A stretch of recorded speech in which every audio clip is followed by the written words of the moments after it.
पिछली बार 1 से लेके 10 तक श्लोक देखे थे हमने। और उसमें सांख्य योग और कर्म योग में क्या फर्क है, सांख्य और कर्म योग, इनमें से दोनों श्रेष्ठ कौन सा है, संन्यास योग और कर्म योग में क्या फर्क है, इनमें से श्रेष्ठ कौन सा है। उसके बाद कर्मयोगी के लक्षण क्या है, सांख्य योगी के लक्षण क्या है, ये सब कुछ हम देख रहे थे। 5 के 9 में हमने देखा था कि शिव बाबा को तत्व सहित जानकर, मतलब जिस मुकर्रर रथ में परमात्मा कलयुग के अंतिम समय में संगम युग में प्रवेश करता है, उस शरीरधारी को ज्ञान के आधार से पहचान कर, भक्ति के आधार से नहीं, तो उसको पहचान कर अगर कोई इंद्रियों से कर्म करता है, देखना, सुनना, छूना, सूंघना, खाना, सोना, श्वास लेना, आंख खोलना, बंद करना, तो अगर कोई भी कर्म करता है तो वो कर्म जैसे किया नहीं किया बराबर हो गया। तो कर्मयोगी के लक्षण बताए कि कर्मयोग जो है वो और सांख्य योग, ये दोनों को अलग अलग नहीं कर सकते।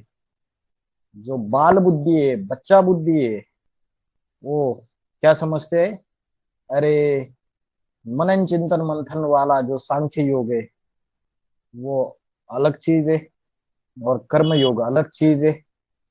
लेकिन श्रीमद् भगवत गीता में बोला, जो पंडित होते हैं वो समझते हैं सांख्य योग और कर्म योग ये दोनों अलग अलग नहीं है।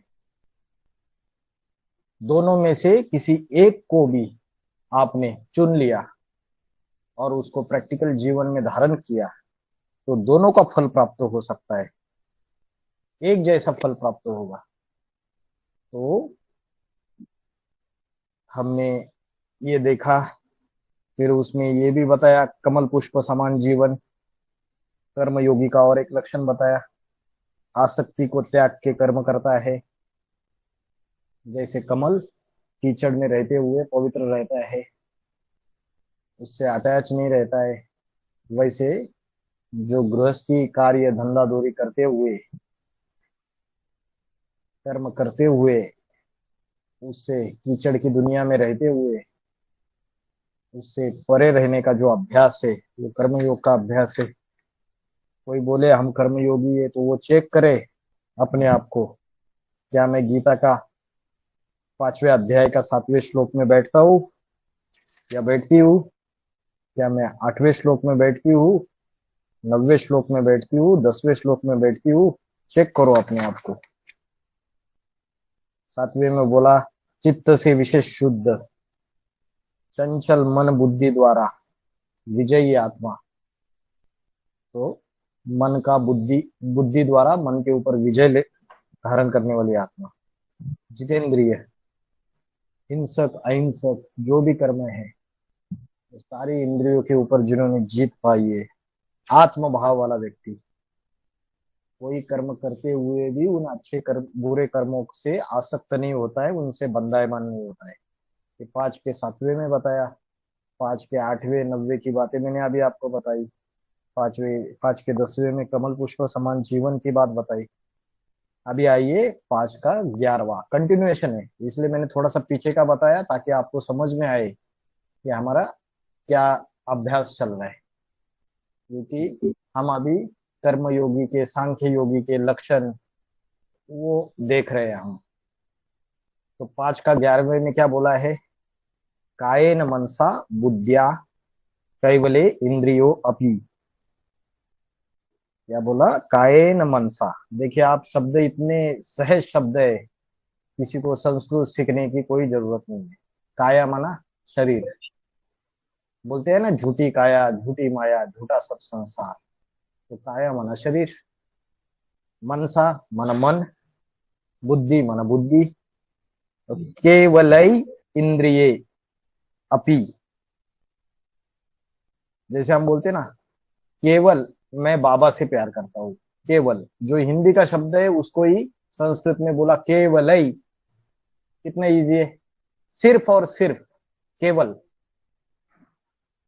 तो केवल इंद्रियों द्वारा, सिर्फ इंद्रियों द्वारा, अपि का अर्थ है भी। तो योगी जन, जो योगिना लिखा है, योगिना कर्म कुर्वन्ति संग, संगम त्यक्त्वा आत्मशुद्धये, कायेन मनसा बुद्ध्या केवलै इंद्रियेऽपि योगिना कर्म कुर्वन्ति संगम त्यक्त्वा आत्मशुद्धये।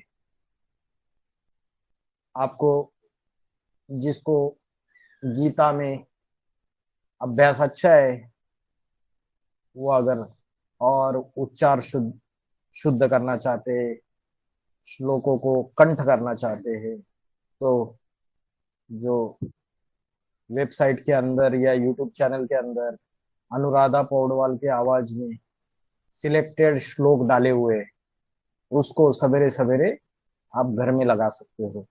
मधुबन में भी लगाए जाते हैं। सवेरे का क्लास होने के बाद 6 बजे से लेके 6:30 बजे तक आधा घंटा आप रोज लगाओगे, 6 महीना रोज सुनते रहोगे, तो कुछ कुछ श्लोक अपने आप, जैसे कोई गीत, सवेरे सवेरे कोई गीत सुनते हैं ना, अब पहली बार सुना रहता है और ऐसी जादू हो जाती है कि दिन भर गुनगुनाते रहते हैं। होता है या नहीं होता है? न चाहते हुए वो गीत गुनगुनाते रहते हैं। वैसे ही गीता के श्लोक है, कोई अगर उसमें चाहता है तो कर सकता है, बाकी सभी को गीता के श्लोक रटने की जरूरत नहीं है। इस क्लास में भी अलग अलग लेवल के, जिनको गीता का अभ्यास करना है और संस्कृत के श्लोक उच्चार करना कठिन जाता है, वो क्या कर सकते हैं, वो ये जो अर्थ दिए हुए इसको ही अच्छे से मनन चिंतन मंथन करें। जरूरी नहीं रहता है पंडित बनना। थोड़ी सी आत्मा है जो ज्यादा बुद्धि की तीखी है, वो कर सकती है चाहे तो अभ्यास एक्स्ट्रा। ठीक है, बाकी सबको कंपलसरी नहीं है, बाबा ने भी मना कर दिया था। जो अर्थ है उसको अच्छे से समझो, उस अर्थों को जीवन में धारण करना है, प्रैक्टिकल जीवन में, वो ज्यादा इंपॉर्टेंट है। तो क्या बात चल रही थी, कायेन मनसा बुद्धिया कैवले केवलई इंद्रिय अपि योगिना कर्म कुर्वन्ति संग त्यक्त्वा आत्मशुद्धये।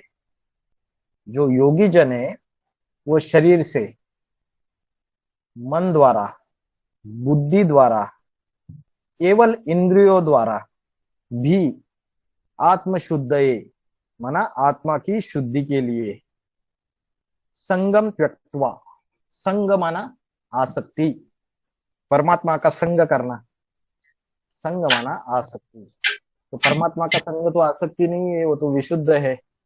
लेकिन संग शब्द का एक जनरल अर्थ है, सामान्य अर्थ है आसक्ति। और त्यक्त्वा, जहां भी त्यक्त्वा शब्द आ गया, त्यक्त्वा का अर्थ है त्याग करना। क्या है? त्याग करना, कोई भी चीज को छोड़ देना, त्याग देना, उसको बोलते त्यक्त्वा। संगम त्यक्त्वा कर्म कुर्वन्ति, कर्म करते हैं। तो इसका अर्थ ये हो गया कि जो कर्मयोगी है वो शरीर से, मन द्वारा, बुद्धि द्वारा, केवल इंद्रियों द्वारा भी आत्मा की शुद्धि के लिए आसक्ति को त्याग कर कर्म करते हैं। अभी अपने आप को चेक करना है कि हम सवेरे से लेकर रात तक गृहस्थी में जो कर्म करते हैं, क्या वो हम अपनी आत्मा की शुद्धि के लिए करते हैं क्या, या अपने देह के स्वार्थ के लिए करते हैं? अगर उसमें देह का स्वार्थ है तो वो कर्मयोग नहीं है। और हमें वस्तुओं में, पदार्थों में, शरीर के संबंधियों में, देह, देह के संबंधी, देह की इंद्रिया, इसमें आसक्ति आ रही है क्या? अगर आसक्ति आ रही है तो हम कर्मयोगी नहीं है। आसक्ति को त्याग के कर्म करते हैं। कैसे कर्म करते हैं? शरीर से कर्म करते हैं, माना शरीर की इंद्रियों से, मन द्वारा, बुद्धि द्वारा, केवल इंद्रिय द्वारा भी सिर्फ आत्मशुद्धि के लिए कर्म करते हैं। तो आत्मशुद्धि माना क्या है? जो आत्मा के अंदर पांच विकार है, काम, क्रोध, लोभ, मोह, अहंकार, इन पांचों विकारों को भगाने के लिए हमारा भाव क्या होता है, हमारा उद्देश्य क्या होता है कि ये पांचों विकारों के ऊपर मुझे विजयी बनना है। ठीक है। और अगर ये बुद्धि में है और फिर अगर हम कर्म करते हैं तो वो कर्म योगी बोलेगा। तो कायन माना तन से, मन से, धन से, बुद्धि द्वारा, है, अपने समय संबंध संपर्क की बाजी लगा के जो भी आत्मा की शुद्धि के लिए, पांचों विकारों को भस्म करने के लिए, आसक्ति को त्याग के कर्म करते हैं, वो कर्मयोगी का लक्षण है। आगे चलते हैं। 5वें अध्याय का 12वां श्लोक, 5th चैप्टर 12th श्लोक।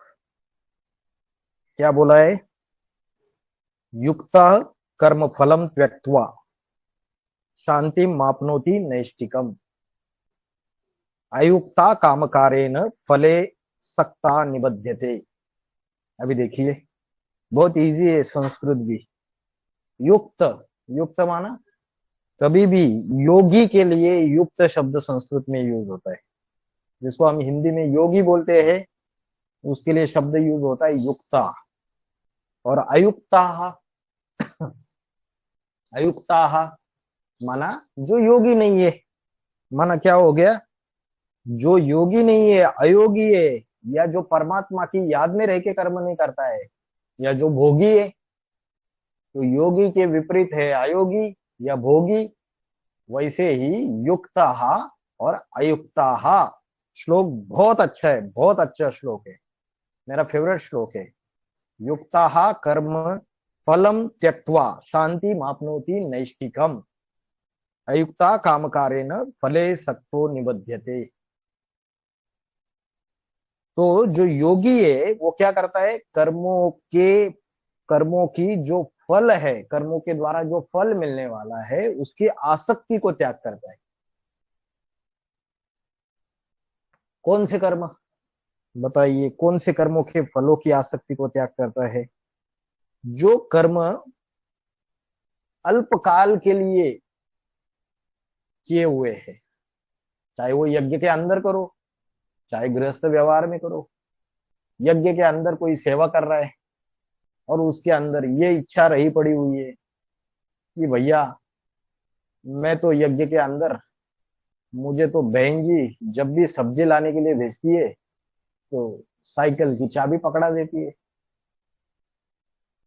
मैं तो गाड़ी तो मुझे चलाने दी नहीं जाती है, मैं तो गाड़ी के द्वारा ही सेवा करूंगा।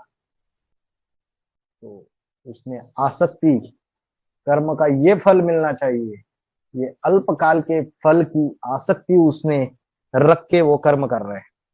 और अगर रिजल्ट क्या होता है? अगर वो फल नहीं मिला तो उसकी श्रद्धा भाव टूट जाता है, तो छोटे छोटे कारणों से यज्ञ छोड़ के चला जाता है। समझ रहा है आपको? ये एक उदाहरण दे दिया, ऐसे सैकड़ों उदाहरण, हजारों उदाहरण रोजमर्रा के जीवन में, चाहे गृहस्थी धर्म में, चाहे जो ईश्वरीय सेवा के सेंटर्स बने हुए जिसमें हम सेवा देते हैं, या तो उससे कनेक्टेड। तो ये कर्मों के फल का जो आसक्ति है उसको त्यागनी है। तो जो योगी होता है कर्मों के फल की आसक्ति को त्याग कर निश्चल होकर शांति को पाता है। शांति, शांति में आपनोति, आपनोति माना पाता है, प्राप्त करता है, शांति को पाता है। शांतिम नैष्टिकिम, नैष्टिकिम माना निश्चल, निश्चल होता है, शांत, मतलब उसको कोई संशय नहीं आएगा, निश्चल हो जाएगा एकदम, कर्मों के फल की आसक्ति को त्याग देगा। लेकिन जो अयोगी है, जो भोगी है, वो क्या करता है? काम कारेन, काम कारेन, काम माना कामना, और कामनाओं में सबसे प्रबल कामना कौन सी है? सबसे बड़ी इच्छा कौन सी है? कौन सी है बड़ी इच्छा? बताइए, कोई जवाब दीजिए। मैं अकेला बोलता रहूंगा, कैसे पता चलेगा? काम विकार, कर्मणा, काम, काम विकार। काम विकार, जो विषय वासना है, काम विकार है, ये सबसे बड़ी कामना है। इच्छाओं में सबसे प्रबल इच्छा है। तो जो भोगी रहेगा या तो जो अयोगी रहेगा, वो जो अपनी जो ये जो कामनाएं जो कभी पूर्ति नहीं होती है, उन कामनाओं में ही फंसा रहेगा और उससे जो फल मिलने वाला है उससे आसक्त तो होता रहेगा। और उससे क्या होगा, वो बंध जाएगा, दैहिक इंद्रियों में बंधन में आ जाएगा। उसकी इच्छाएं है ना, ये चाहिए मुझे, वो चाहिए, अलग अलग कामनाएं, अंदर की इच्छाएं, आसक्ति है, देह के प्रति आसक्ति है। तो अनेक अनेक जो पूर्ति न होने वाली कामनाओं के जंजाल में फंसा हुआ है, वो भोगी व्यक्ति है। वो दैहिक इंद्रियों के बंधन में बन जाता है। फिर वो कर्मयोगी कहलाएगा क्या फिर? हाँ, कहलाएगा? नहीं नहीं नहीं, नहीं। नहीं कहलाएगा, कर्मयोगी नहीं कहलाएगा। तो पांचवें अध्याय के 12वें श्लोक में योगी और भोगी कौन होता है, इसके लक्षण बताए। योगी जो होता है, कर्म के फल की आसक्ति को त्याग कर शांति को प्राप्त कर लेता है निश्चल होकर। और जो भोगी होता है, वो अनेक अनेक इच्छाओं में, कामनाओं में, विषय वासनाओं में बुद्धि उसकी भटकती रहती है। और उसके जो फल है, वो कामनाओं से जो फल है उसमें आसक्त रहता है कि ये इच्छा पूरी हो जाए, इसका ये फल मिले। और उसकी वजह से फले सक्तो निबध्यते, वो बंधन में आता है, बन जाता है। ठीक है, लेकिन इसका ऐसे नहीं है। इसका, योगी का। उसके बाद नेक्स्ट, नेक्स्ट 5 का 13, पांचवें अध्याय का 13वां श्लोक। तो 13वें श्लोक से जो आगे के है वो ज्ञान योग का विषय है। ज्ञान योग मतलब क्या समझाया था मैंने पिछली बार?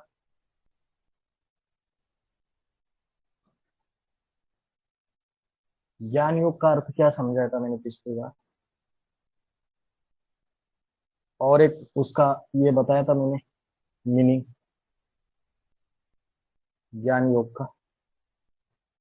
ज्ञान माना जानना। पर ज्ञान में मनन चिंतन मंथन करते हुए मननशील मुनि जैसा ज्ञान में ही रमन करना है भाई जी। ज्ञान योग का अर्थ दूसरा है सांख्य योग।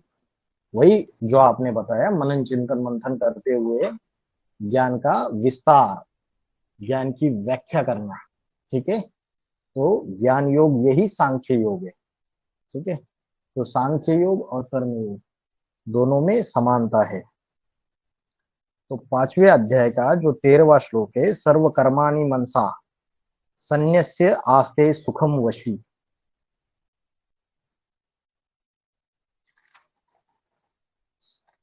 5 का 13 पे आओ सब लोग। सर्व कर्माणि मनसा सन्न्यस्यास्ते सुखम वशी, नव द्वारे पुरे देही नैव कुर्वन्न कार्यन। नव द्वार क्या होते हैं? नव द्वार किसी को पता है? नव द्वार क्या होते हैं? ये इंद्रियां हैं अपनी नौ। नव द्वार, ये नौ इंद्रिय है या क्या है? ये 9 छिद्र है। शरीर के अंदर 9 छिद्र है ना। कान में 2 छिद्र है, 2 कान के।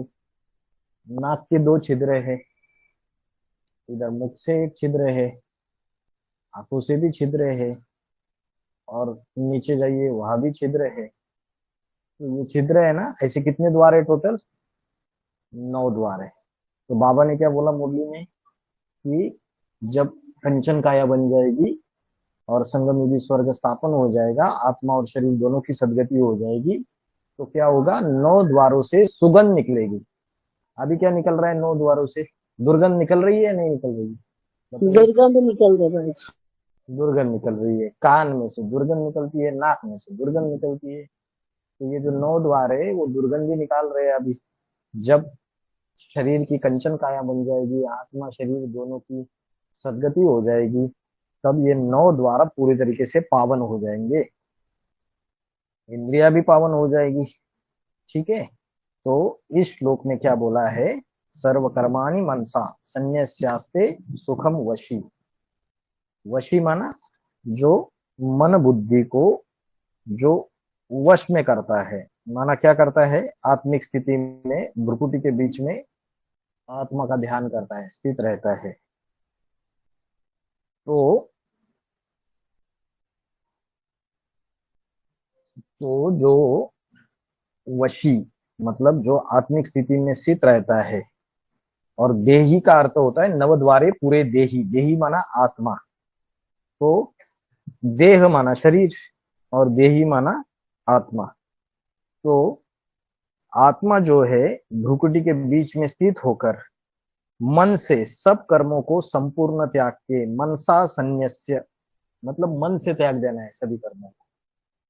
ऐसे नहीं कि सभी कर्मों को वो किससे त्याग देता है, मन से त्याग देता है। मतलब क्या, जैसे आप खाना खा रहे हो लेकिन मन आपका उसमें इन्वॉल्व नहीं है। आपको क्या खाया, क्या टेस्ट है, मीठा है, खट्टा है, कुछ पता ही नहीं चला, नमक नहीं डाला है। तो इसको बोलते हैं मन से संपूर्ण त्याग करना कर्मों का। कर्म तो कर रहे हो लेकिन मन उसमें इन्वॉल्व नहीं है।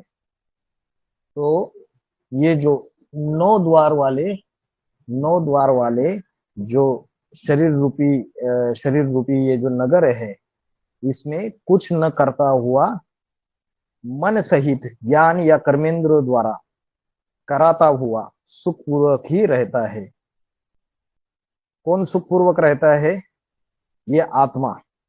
ये आत्मा जो नौ द्वार रूपी ये जो शरीर है, इसका जो राजा है, इसका जो कंट्रोल है, ये मन से कर्मों को संपूर्ण त्याग देता है। संन्यास्य माना संपूर्ण त्याग देना, न्यास माना त्याग, स माना संपूर्ण, जिसने संपूर्ण त्याग किया है, अपने कर्मों का संपूर्ण त्याग किया है। मतलब क्या है, सब कुछ कर्म छोड़ दिए, मन से त्याग दिए। एक होता है मन से त्यागना कर्मों को, और एक होता है कर्मों को ही छोड़ देना सब कुछ। ठीक है, दोनों अलग अलग चीजें हैं। तो यहाँ पे जो सन्यास का अर्थ है वो मन से संपूर्ण त्याग कर, वो आत्मा जो है वो नौ द्वार वाले नगर में कुछ न करता हुआ मन सहित ज्ञान या कर्मेंद्र द्वारा कराता हुआ सुखपूर्वक ही रहता है। मन से कुछ नहीं करता है, कर्म तो करता है लेकिन मन उसमें इन्वॉल्व नहीं होता है, मन उसमें लिम्पायमान नहीं होता है। तो मन सहित ज्ञान या कर्मेंद्र द्वारा वो कराता हुआ सुखपूर्वक ही रहता है। क्या करता है, ज्ञान या कर्मेंद्रियों द्वारा वो कराता है। आत्मा जो है वो ज्ञान या कर्मेंद्रियों के द्वारा, ज्ञानेन्द्रियों के द्वारा या कर्मेंद्रियों के द्वारा सुख भोगती रहती है। ये भी कर्मयोगी का लक्षण है। मतलब मन तो उसमें इन्वॉल्व नहीं है, लेकिन ज्ञान इंद्रिय और कर्मेंद्रियों से आत्मा क्या कर रही है, कर्म कर रही है। नौ द्वारे इसमें ऐसा लग रहा है कि वो तो कुछ कर नहीं रही है, लेकिन वो करा रही है इंद्रियों के द्वारा कर्म, और सुखपूर्वक ही रहता है। तो 5 का 13वां, ये भी एक्चुअली इसमें ज्ञान योग के बारे में ये बताया है ना, सांख्य योग।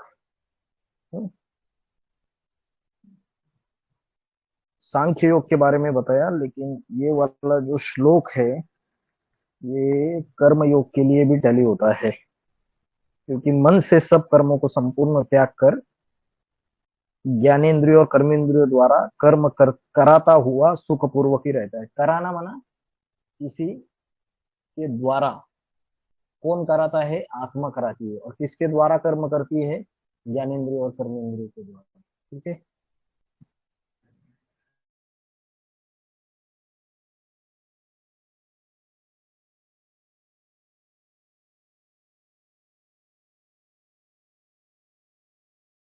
उसके बाद नेक्स्ट श्लोक में आइए सब लोग, 5 का 14,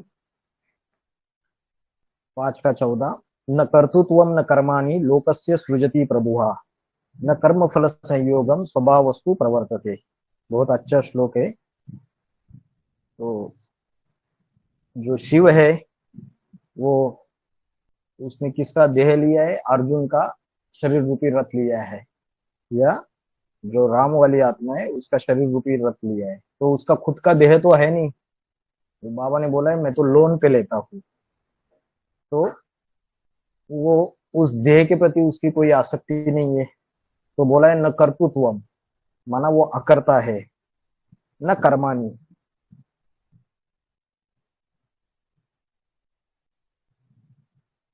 तो न सांसारिक कर्तेपन का। हम्म, तो वो कोई कर्तापन तो लेता नहीं है कि मैं कर रहा हूं करके, क्योंकि उसका तो खुद का देह ही नहीं है।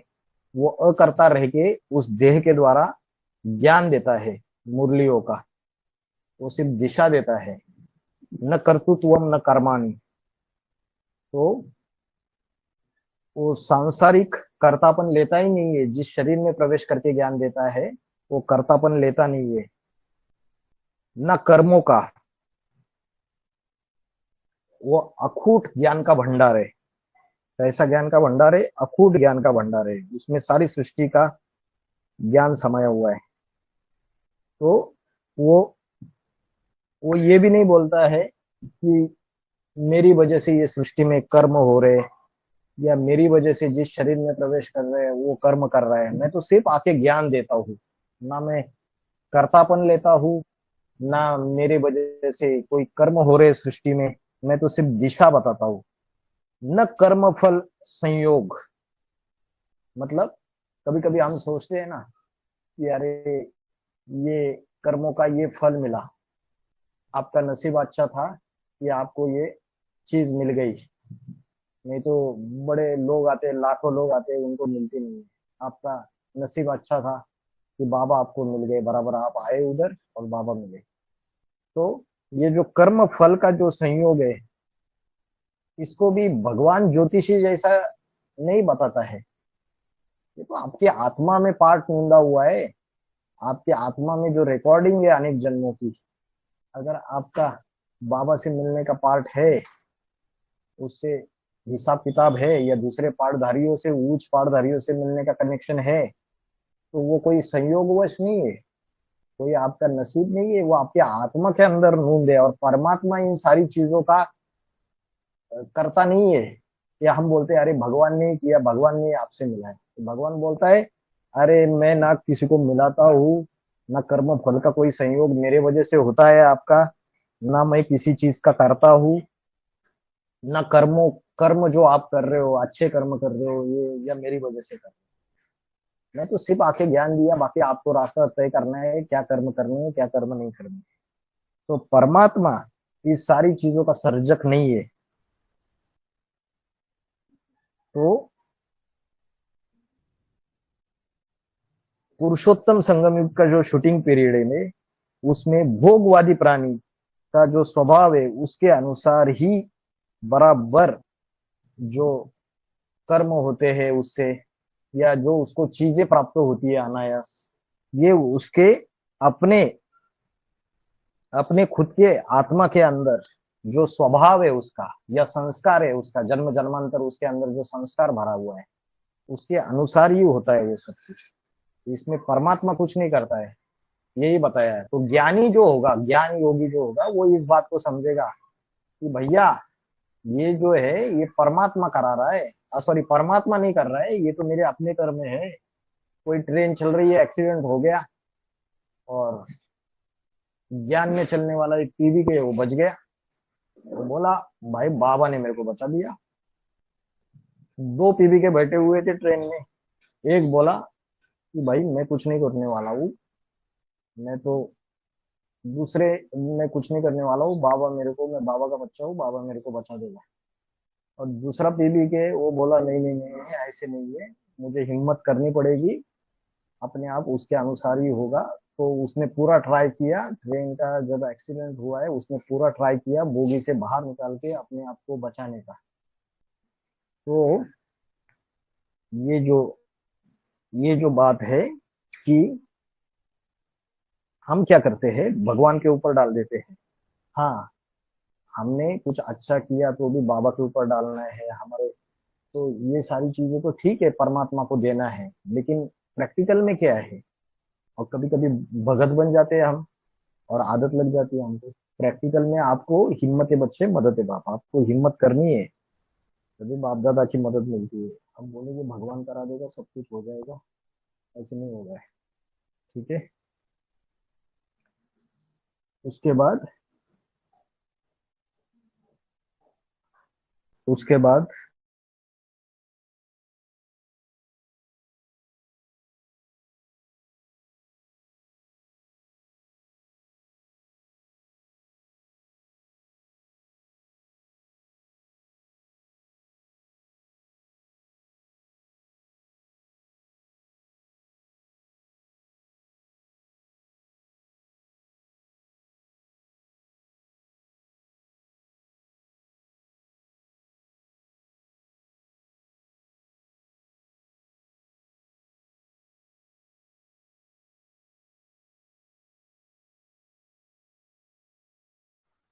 नेक्स्ट 5 का 15, इसमें भी यही बात बताइए। सारा जो भक्ति मार्ग चल रहा है ना,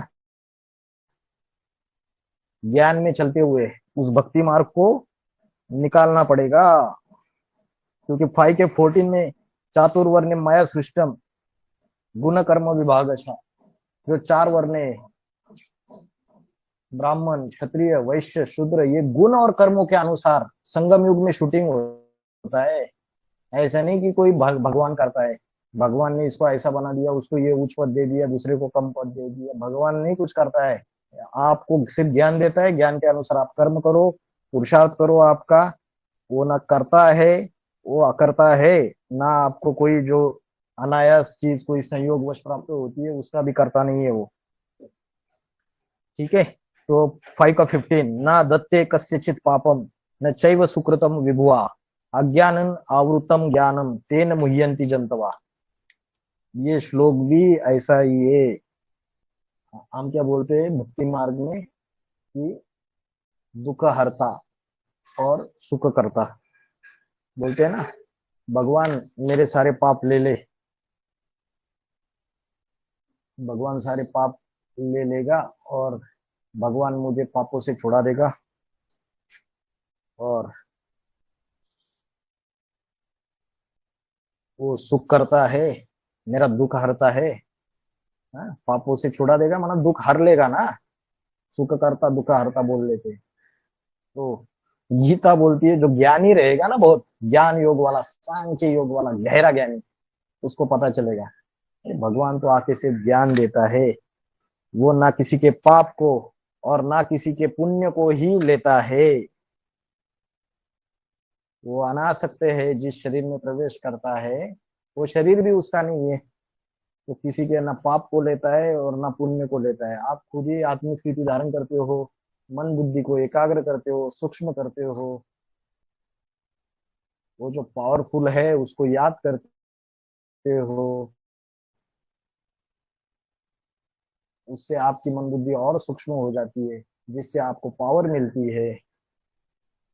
तो वो बोलते हैं कि कि बच्चों का जो पुण्य है बाबा को मिल जाता है ना, वो पुण्य लेता है।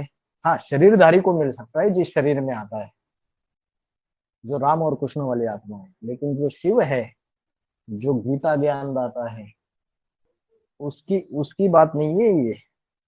वो ना किसी का पाप लेता है ना किसी का पुण्य लेता है।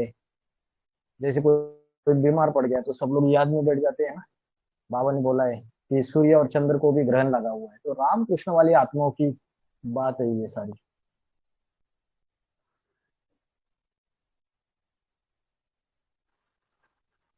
मंदिरों में जाके भक्ति मार्ग में बोलते हैं तुम पाप हरो देवा।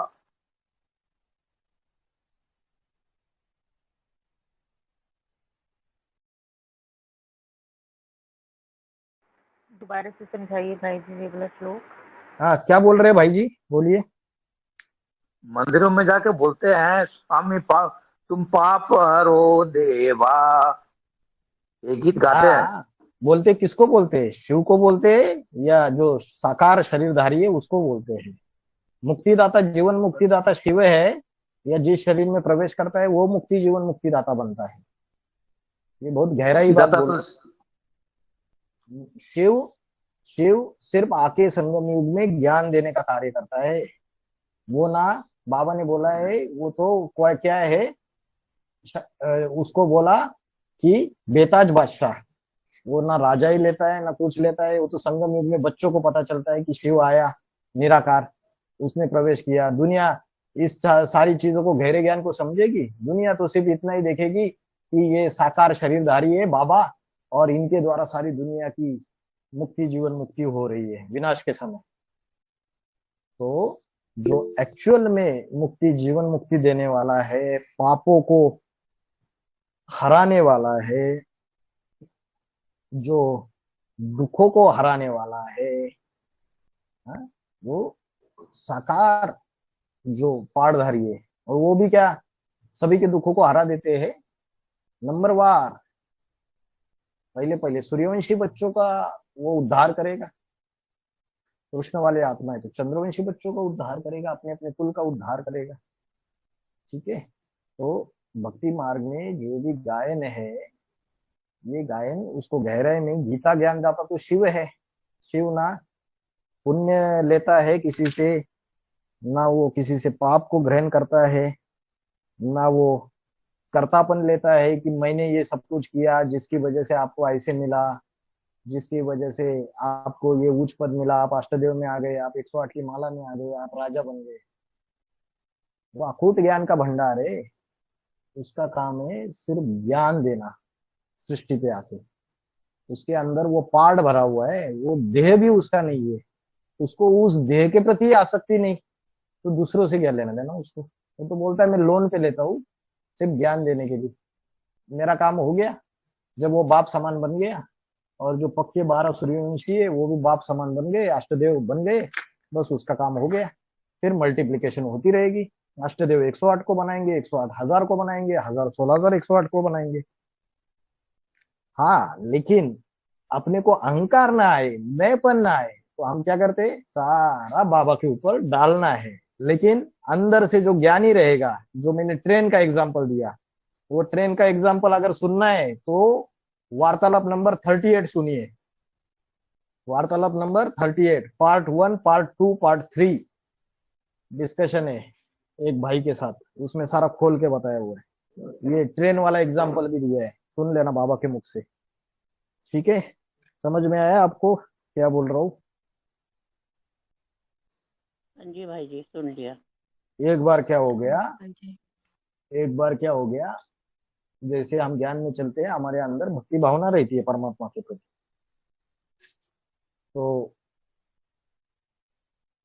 ऐसे ही हम सेवा में कहीं जाना था हमको, हम कहीं से कुछ अपने डॉक्यूमेंट्स वगैरह साथ में लेके गए थे। डॉक्यूमेंट क्या हो गए, रास्ते में गिर गए, एक थैली में रखे थे प्लास्टिक की, और उसमें आधार कार्ड था, दूसरी दूसरी चीजें थी, सारे इंपॉर्टेंट डॉक्यूमेंट्स ओरिजिनल वो भी। और घर पे पहुंच के फिर वहां से कुछ बाबा ने सेवा बताई थी, वो जाना था इलाहाबाद, दिल्ली से इलाहाबाद जाना था, ट्रेन पकड़नी थी, ट्रेन का टाइमिंग हो चुका था। घर पे आया, सारा सामान चेक किया तो डॉक्यूमेंट्स तो मिल नहीं रहे। तो काम तो, जो यज्ञ की सेवा है बहुत इंपॉर्टेंट थी, तो जैसे बाबा से बहुत प्यार होता है ना, जिससे कभी कभी डांट लगाते हैं हम, तो बहुत ढूंढा नहीं मिला, तो अंदर से एक संकल्प चला, बाबा को जोरदार डांट लगाई कि आप जाने, आपका काम जाने, मैं तो आपने जो काम बताया है मेरे को इलाहाबाद जाने का, ये सेवा का, मैं जाके कर रहा हूँ, ये डॉक्यूमेंट्स आप ढूंढते रहिए, मुझे पता नहीं है, आप देख लेना ये सब कुछ, मुझे कुछ पता नहीं है। बहुत गुस्से से अंदर से बाबा से बात किया और निकल गया फास्ट, ट्रेन पकड़ी दिल्ली स्टेशन जाके। ठीक है, वहां पे गया, दूसरे दिन दोपहर को फोन आया एक, और बोला कि आपके ऐसे ऐसे डॉक्यूमेंट्स गिरे थे और उसके ऊपर ऐसे ऐसे एक आश्रम का एड्रेस लिखा हुआ है। मैंने बोला हाँ, तो बोला रास्ते में गिरे हुए थे, और जब आपके डॉक्यूमेंट्स मैंने सारे देखे तो उसमें एक नंबर मिला, और उसके आधार से एक एड्रेस भी था, उस एड्रेस पे मैं पहुंचा के आया और आपको फोन किया। तो मैंने बोला बढ़िया, बहुत धन्यवाद, मेरे डॉक्यूमेंट्स इधर, मैंने यज्ञ का काम किया बाबा का, और उधर मेरे डॉक्यूमेंट्स एकदम अच्छे से विजय विहार सेंटर पे पहुंच गए। अच्छा, बाबा को ये बात बताई गई, ठीक है। बाबा को बड़ी खुश होके आने के बाद ये बात बताई गई। बाबा ने जोरदार डांट लगाई। क्या किया? डांट लगाई। बोला हमेशा के लिए ये भगत जैसी भावना नहीं रखना। बाप भावना का भाड़ा देता है, इसका मतलब ये नहीं भगत बन जाओगे हमेशा के लिए। तो भक्ति का, भावना का जो संस्कार होता है, मुरली ने क्या बोला है कि भावना का भाड़ा देता हूं, इसका मतलब ये नहीं भाड़ा, अरे पूरा नहीं दिया उसने, सिर्फ भाड़ा दिया, थोड़ा सा दिया, पूरा नहीं दिया आपको। तो भावना में कई सारी चीजें हम सोचते हैं। ब्रह्म कुमारीज में भी अगर आप देखोगे तो बहुत सारे आपको यही अनुभव बताएंगे, और इन्हीं अनुभव से आप खुश होते जाओगे बस। लेकिन जो ज्ञानी तो आत्मा है, ज्ञान का मनन चिंतन मंथन करने वाला सांख्य योगी, वो अपने अपने बलबूते के ऊपर संगम युग में पुरुषार्थ करके आत्मिक स्थिति का, ईश्वरीय सेवा का, धारणाओं का भागदौड़ करके, सेवा करके अपने अपने आप कमाई करता है। ये नहीं कि भावना के आधार से चलता है। अरे भैया, हाँ भावना के आधार से, हाँ बाबा करा देगा, हो जाएगा, ये हो जाएगा। हाँ, अंदर से श्रेष्ठ संकल्प करना, गुप्त में बाबा को लिख के देना, कभी ऐसा हो जाएगा आपने बाबा को बता दिया भावना के आधार से और नहीं हुआ, फिर बाबा के ऊपर निश्चय टूट जाएगा। फिर अरे मेरे को भगवान मिला और भगवान ने मेरा ये काम ही नहीं कराया, मेरा खुद का काम थोड़ी था, और ये तो यज्ञ का काम था। तो ये सारी चीजें, सांख्य योग ये बहुत गहरी बात है। जो जितना ज्ञानी तू आत्मा रहेगा, वो अपने कर्मों का हिसाब किताब समझेगा। चाहे बीमारी भी आए, कर्मों का भोग, बाबा ने क्या बोला, बीमारी क्या है, कर्म भोग है। अभी बड़े बड़े राजाएं बने द्वापर युग से कलयुग तक, सूर्यवंशी जो राम वाली आत्मा है, उसके संगे साथी अगर बने रहेंगे 108 की माला में जन्म जन्मांतर, तो जो विधर्मी आत्माएं, इस्लामी, क्रिश्चियन, अनेक अनेक विधर्मी आत्माएं, उनके सर काटे रहेंगे, नहीं काटे रहेंगे? काटे रहेंगे। तो सत्य स्थापन करने के लिए, धर्म स्थापन करने के लिए अधर्म का विनाश किया रहेगा, हथियार उठाए रहेंगे। तो संगम युग में जब पुरुषार्थ करेंगे, जो नीचे चले गए ऊपर उठने का जब पुरुषार्थ करेंगे, सीढ़ी में जो नीचे उतरे जब ऊपर उठने का पुरुषार्थ करेंगे, तो वो सारे के सारे जिनको मारा काटा है वो हिसाब किताब लेने आएंगे या नहीं, सूक्ष्म शरीर से, स्थूल शरीर से, और मारेंगे या नहीं मारेंगे? मारेंगे। तो स्थूली का भले बाबा ने बोला है काटा हो जाएगा संगम युग में, लेकिन कोई बोलेगा अरे मैं भगवान के ज्ञान में चल रहा हूँ, इतना सेवा करता हूँ, यज्ञ के लिए मैंने क्या क्या नहीं किया, अपना तन अर्पण कर दिया, मेरा धन अर्पण कर दिया, मेरे मन के विचारों के संकल्प, मेरे संबंध संपर्क की सबको मैंने ज्ञान में लाया, उसके बावजूद 15-15 साल से ज्ञान में चल रहा हूँ, मुझे शरीर में इतनी पीड़ा होती है, कैसा भगवान है रे, मेरी शरीर की पीड़ा ठीक नहीं कर सकता? क्या फायदा है इस ज्ञान का, क्या प्राप्त हुआ हमको? ये है भगत आत्मा के लक्षण, अज्ञानी आत्मा के लक्षण। जो ज्ञानी रहेगा, जो सांख्य ज्ञानी रहेगा, वो कैसी भी कठिन से कठिन परिस्थितियों में, जो अपने जीवन के पहाड़ जैसी समस्याओं में भी अपने खुद को दोषी समझेगा, वो परमात्मा के ऊपर उसका लांछन नहीं लगाएगा, ना दूसरी आत्माओं के ऊपर, ब्राह्मण परिवार के ऊपर लगाएगा। उसका अपना हिसाब किताब है, अनेक जन्मों का, पूर्व जन्मों का। हंसी खुशी चुपतू करेगा, दुख की लहर नहीं लाएगा, संगे साथियों को पता नहीं चलेगी। फिर समझ गए? ये हीरो पाटधारी के लक्षण है, ये सांख्य योगी ज्ञानी आत्मा के लक्षण है। समझ में आया? 5 का 16, 5 का 16, 5 का 16 में जाते, ज्ञानेन तु तत् अज्ञानम तेषां नाशितम आत्मनाः तेषां आदित्यवत ज्ञानम प्रकाशयति तत्परम।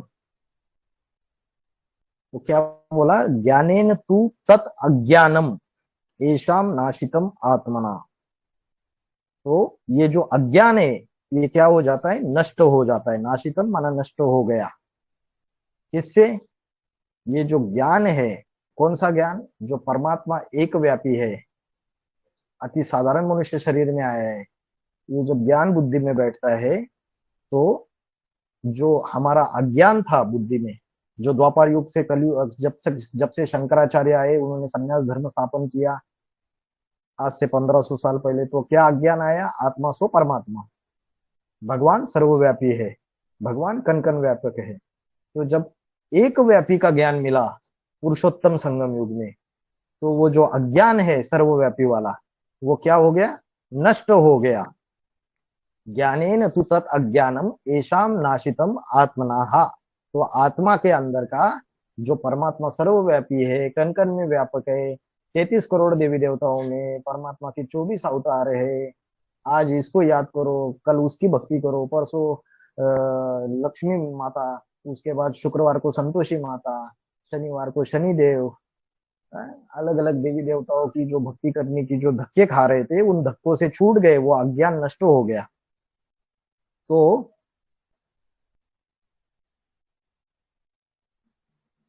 क्या बोला? तेषाम आदित्यवत ज्ञानम प्रकाशयति तत्परम।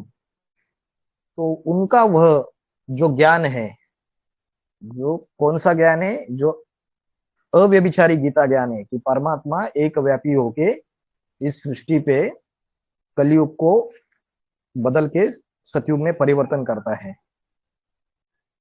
तो वो क्या ज्ञान है? तेषाम आदित्यवत। आदित्य का अर्थ क्या होता है? आदित्य माना सूर्य। तो सूर्य का जैसे प्रकाश होता है, वैसे ये ज्ञान का प्रकाश है। वो जो परमात्मा अति साधारण मनुष्य में एक व्यापी तन में आता है, तो उनके द्वारा जो ज्ञान का प्रकाश निकलता है, वो ज्ञान का प्रकाश की तुलना किससे की? सूर्य के साथ की। आदित्यवत ज्ञानम प्रकाशयति। तो जैसे सूर्य का प्रकाश है, आदित्यवत प्रकाशयति, जैसे सूर्य का प्रकाश है, वैसे ये ज्ञान का प्रकाश वो फैलाता है जब वो एक व्यापी अति साधारण मनुष्य शरीर में अवतरित होता है। और तभी हमारा परमात्मा सर्वव्यापी का जो अज्ञान है वो नष्ट हो जाता है। यही इस श्लोक में बताया है, सिंपल श्लोक है। उसके बाद 5 का 17, 5 के 17 में आइए, 5 का 17 सब लोग।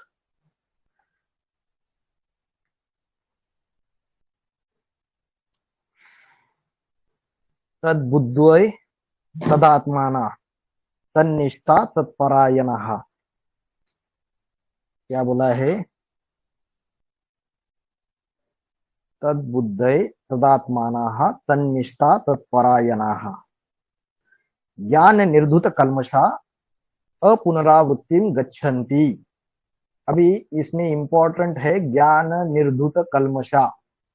कल्मषा का अर्थ क्या है? शक्तिमान की सीरियल देखी, उसमें किलमिश रहता है, किलमिश माना पापी। तो कल्मषा का संस्कृत शब्द है, उसका अर्थ है पाप। ज्ञान निर्धुत कल्मषा। जैसे हम क्या करते हैं, पानी से क्या करते हैं? शरीर को साफ करते हैं, वैसे जो ज्ञान जल है उसको पापों को धोया जाता है। उससे ज्ञान जल से पापों को धोया जाता है। ज्ञान निर्धुत कल्मषाः। तो ऐसे जो पापों को धो देता है परमात्मा के अव्यभिचारी ज्ञान और योग के द्वारा, परमात्मा के योग में लीन हो जाता है और जो पापों को धोता है, तो वह जो व्यक्ति है आत्मवान, निष्ठावान, क्या बोला? तदात्मानाः माना आत्मवान, तन्निष्ठाः निष्ठावान। निष्ठा बोलते हैं ना, एक निष्ठ, एक निष्ठ, स्वामी के प्रति एक निष्ठ। जैसे शिवाजी महाराज है, तो तानाजी मालुसरे उसका जो एक सरदार था, वो शिवाजी महाराज कोई भी बड़ी बड़ी कोई कार्रवाई करनी है स्वराज्य के लिए, कोई युद्ध करना है, तो तानाजी के ऊपर विश्वास रखता था, क्योंकि तानाजी क्या था? एक निष्ठ था शिवाजी के प्रति। तो जो निष्ठावान है भगवान के प्रति, आत्मवान है, बुद्धि युक्त है, जिसका योग बुद्धि युक्त, युक्त माना योग, जिसका बुद्धि परमात्मा से जुड़ा है, तत्परायणा, उसमें परम परमा मतलब जो परायण माना जो उपासना कर रहा है परमात्मा की, ज्ञान निर्धुत कल्मषा, और ज्ञान और योग के द्वारा, अव्यभिचारी योग के द्वारा सारे पापों को धो देता है अपने। तो ऐसे जो लोग हैं वो धुले पाप वाले लोग पुनः इस कलियुगी नारकीय दुनिया में फिर से वापस नहीं आते हैं। अपुनरावृत्ति गच्छति, मतलब पुनरावृत्ति माना फिर से रिपीट होना। तो फिर से कलियुगी नारकीय दुनिया में नहीं आएंगे, वो कहाँ चले जाएंगे? सुखधाम में चले जाएंगे। अभी उनका ये इस जन्म के बाद डायरेक्टली स्वर्ग में चले जाएंगे। तो ऐसे जो लोग हैं, जो निष्ठावान है, जो अव्यभिचारी योग द्वारा, ज्ञान द्वारा अपने सारे पापों को धुलने वाले, ज्ञान निर्धूत कल्मषा, तदात्माना तन्निष्ठा तत्परायणा तद्बुद्धेय, बुद्धि युक्त, समझ रहे हैं? तो वो सुखधाम जाते हैं। अपुनरावृत्ति मतलब वो फिर से इस दुनिया में नहीं लौटते हैं, नारकीय दुनिया में, कलियुगी दुनिया में, पापों की दुनिया में। वो सुखधाम को प्राप्त हो जाते हैं, स्वर्ग की दुनिया को प्राप्त हो जाते हैं, सतयुग में चले जाते हैं, संगम युगी स्वर्ग को प्राप्त होते हैं। समझ रहे हैं? उसके बाद 5 का 18, पांचवा 5 का 18, विद्या विनयन संपन्ने ब्राह्मणे गवि हस्तिनी शुनि चैव स्वपाके च पंडिता समदर्शिना। जो सांख्य योगी रहेगा, जो ज्ञानी तो आत्मा रहेगा, उसका और एक लक्षण बता दिया। उसका कैसे रहेगा? पंडिता समदर्शिना, वो समान रूप से सबको देखेगा। किसको देखेगा? चाहे सतोगुनी मनुष्य, रजोगुनी मनुष्य, तमोगुनी मनुष्य, सबको एक भाव से, एक तरीके से देखेगा। उसकी दृष्टि समान होगी, आत्मभाव वाली। अभी हम क्या करते हैं, समझो, जो अज्ञान काल में या कभी भी बाहर की दुनिया में जाते हैं, समझो कोई बाहर की दुनिया में अज्ञानी लोग होटल में चले जाते हैं, होटल में चले जाते हैं, वहां एक लड़का आता है, वो उसका काम रहता है टेबल को साफ करना। तो उसके कपड़े भी साधारण रहते हैं बेचारे के। तो अगर आपने अगर अच्छे से ऑब्जर्वेशन किया तो तकरीबन आपको 60 to 70% लोग ऐसे मिलेंगे जो उससे बहुत एकदम गुस्से से बात करेंगे, या अपना रुबाब दिखाएंगे, या उससे जो थोड़ा सा ये अपनी आकड़ दिखा के बात करेंगे, उससे नीच भाव दिखाएंगे, उसको नीचता, इस तरीके से बात करेंगे। तो समान भाव हो गया, आत्म भाव हो गया। उसके बाद अगर जो काउंटर पे जो उसका जो कोई मालिक बैठा हुआ है होटल का, उससे ऐसी बात करते हैं हम? नहीं करते हैं। कोई हम बड़े शोरूम में चले गए, वहां जो छोटे छोटे साफ सफाई करने वाले काम है, उनसे हम उद्दंडता से बात करते हैं। तो जो ज्ञानी तो आत्मा रहेगा, चाहे शूद्र हो, चाहे वैश्य हो, चाहे कैसे भी कर्म करने वाला हो, कैसा भी व्यक्ति हो, ऊंच से ऊंच हो, नीच से नीच हो, हाँ? साधारण से साधारण कर्म करने वाला हो, वैश्या हो, उसको तो करना पड़ रहा है ना, हिजड़ा है, उसको तो जन्म ऐसा मिला हुआ है कुछ कर्मों की वजह से। कोई भिखारी है, पहनने के लिए कपड़े नहीं है, हम उससे कैसे भाव से हम उसके ऊपर देखते हैं, हमारा मुंह कैसे हो जाता है तुरंत। तो हमें आत्म भाव से देखना है सभी को, चाहे रिश्तेदारों में, परिवार में। कोई ऊंचे कुल से आता है, कोई नीचे कुल से आता है, कोई कैसा होता है, कोई क्या होता है, किसी का क्या स्टेटस है। आजकल लोग स्टेटस देखते हैं और उसके हिसाब से अपना मूड चेंज कर लेते हैं, उससे बात करना है नहीं करना है डिसाइड करते हैं। तो आत्म भाव वाला होगा तो सबको समान रूप से देखेगा, सबसे समान रूप से व्यवहार करेगा। और देहाभिमानी सांडा होगा तो क्या करेगा? तो वो तो ये सारी चीजों में पार्शलिटी करेगा, किसके साथ कैसे करेगा, किसके साथ कैसे करेगा।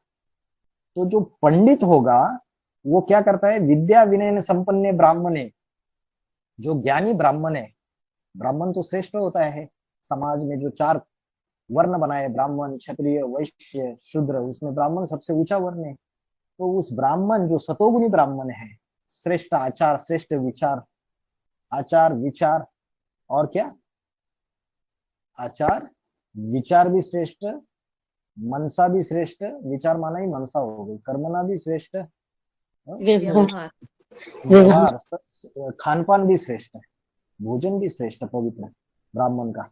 तो ऐसा जो सतोगुनी ब्राह्मण है उसके तरफ गवि हस्तिनी, गवि माना गाय, गाय हाथी, हस्तिनी माना हाथी। तो ब्राह्मण में और जो गाय है ये सतोगुनी है, गाय भी सीधे साधे स्वभाव की होती है। और हाथी जो है वो कैसा है, रजोगुनी है, देहंकारी होता है, मारे मारे देहाभिमान के झूमता रहता है, ऐसे लगता है जंगल का राजा मैं ही हूँ, इतना देहाभिमान रहता है उसमें। तो चाहे रजोगुनी हाथी जैसा देहाभिमानी हो सांडा, तो ज्ञान के अंदर चलने वाले भी कोई गरीब गाय जैसे है, पुरुषार्थी, पवित्रता का पालन करने वाले, सीधे साधे सतोगुनी है, ज्ञान में योग में अच्छे से चलने वाले, सीधे सीधे रास्ते से, ऐसे सतोगुनी। फिर हाथी जैसे देहाभिमानी महारथी भी है, रजोगुनी। और फिर क्या, शुनी, शुनी माना कुत्ते जैसे महाकामी, ऐसे तमो प्रधान आत्माएं भी है, यज्ञ के अंदर भी है, बाहर की दुनिया में भी है, सभी जगह टैली कर सकते हो। शुनी च एव श्वपाके, श्वपाके माना जो कुत्तों को पकाने वाला, जो चांडाल होता है, जो महातमोगुणी, सबसे ज्यादा भयानक कर्म करने वाला, इन सभी को जो आत्म भाव वाला पंडित है वो समान दृष्टि से देखता है। ये ज्ञान सांख्य योग की, ज्ञानी की विशेषताएं बताई, समझ में आया? सबको समान दृष्टि से देखेगा। गाय जैसा सीधा साधा सतोगुनी जानवर हो, हाथी जैसा देहाभिमानी देहंकारी हो, या कुत्ते जैसा महाकामी हो। तो ये कुत्ते की, हाथी की और गाय की बात नहीं है, ये मनुष्य में ऐसे स्वभाव वाले, यज्ञ के अंदर ऐसे स्वभाव वाले पाठधारी है, उनसे व्यवहार करने की बात है। अभी उसका जैसा पार्ट है वो प्ले कर रहा है। स्वभाव वस्तु क्या बोला, न कर्तृत्वम न कर्माणि लोकस्य सृजति प्रभुआ, न कर्म फल संयोगम स्वभाव वस्तु प्रवर्तते। उसका जो स्वभाव है अनादिकाल से, उसके आत्मा में जो पार्ट भरा है वैसे ही वो करता है, समान रूप से उसको देखते हैं ज्ञानित्व आत्मा। ये सांख्य योग ज्ञानित्व आत्मा के लक्षण बताए ये सारे।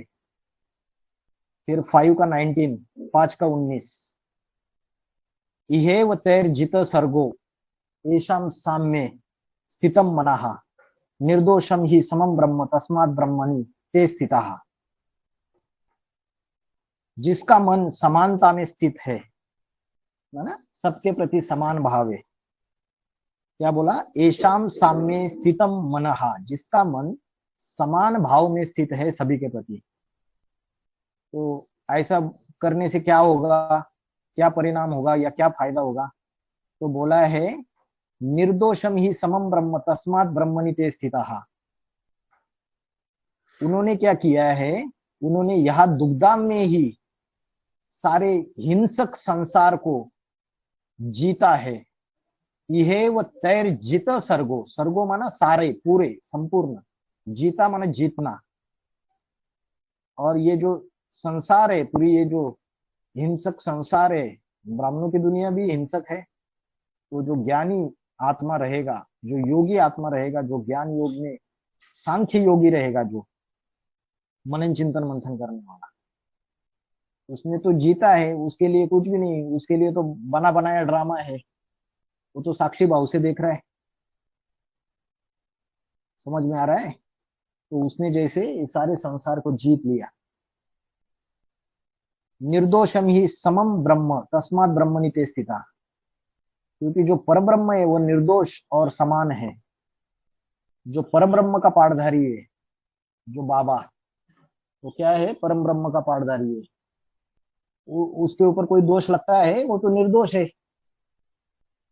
तो सारे संसार की हत्या करते हुए भी उसके ऊपर कोई पाप नहीं चढ़ता, और सबके प्रति समान भाव वाला है वो। तो ऐसी जो ज्ञानी तो आत्माएं है जो समान आत्म भाव वाली है, जैसे भगवान समान आत्म भाव वाला है, परम ब्रह्म समान आत्म भाव वाला है, तो वो ऐसी आत्म भाव वाली आत्माएं परम ब्रह्म में ही स्थिर है। परम ब्रह्म में स्थिर है मतलब मन मना भव, मतलब उनकी बुद्धि एक पर ब्रह्म में स्थित है। चलो जो भी खेल हो रहा है देखते रहो यज्ञ के अंदर साक्षी भाव से। उसके बाद 5 का 20, 5 का 20। न प्ररुष्यते न प्ररुष्येत प्रियम प्राप्य, न उद्विजेत प्राप्य च अप्रियम, स्थिर बुद्धि असम्मूढ़ो ब्रह्मवित ब्रह्मणि स्थितः। तो जो प्रिय वस्तु है जिसमें लगाव लगा हुआ है उसको पाकर भी अति में हर्षित नहीं होना चाहिए, और जो अप्रिय है जिससे द्वेष आता है, जिससे प्यार नहीं आता है, स्नेह नहीं आता है, उसे पाकर भी दुखी नहीं होना चाहिए। अभी देख लो घर में किसी को करेला पसंद नहीं है, करेले की सब्जी बन गई घर में तो दुखी नहीं होना चाहिए। जो अप्रिय वस्तु है उससे दुखी नहीं होना चाहिए, और जिस वस्तु में लगाव है, जिस व्यक्ति में लगाव है, जो प्रिय है, उसे पाकर बहुत ज्यादा खुशी में आ गए, बहुत हर्षित हो गए। तो कैसी अवस्था होनी चाहिए? एक रस अवस्था है, बहुत ज्यादा खुश भी नहीं, बहुत ज्यादा दुखी भी नहीं। तो ये ज्ञानी तो आत्मा का लक्षण है। तो क्या बोला? स्थिर बुद्धि असम्मूढ़ो ब्रह्मवीत ब्रह्मणि स्थितः।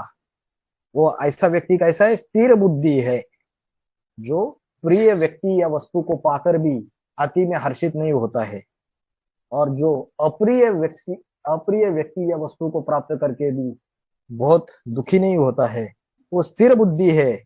असम्मूढ़ो माना क्या? असम्मूढ़ो का अर्थ क्या है?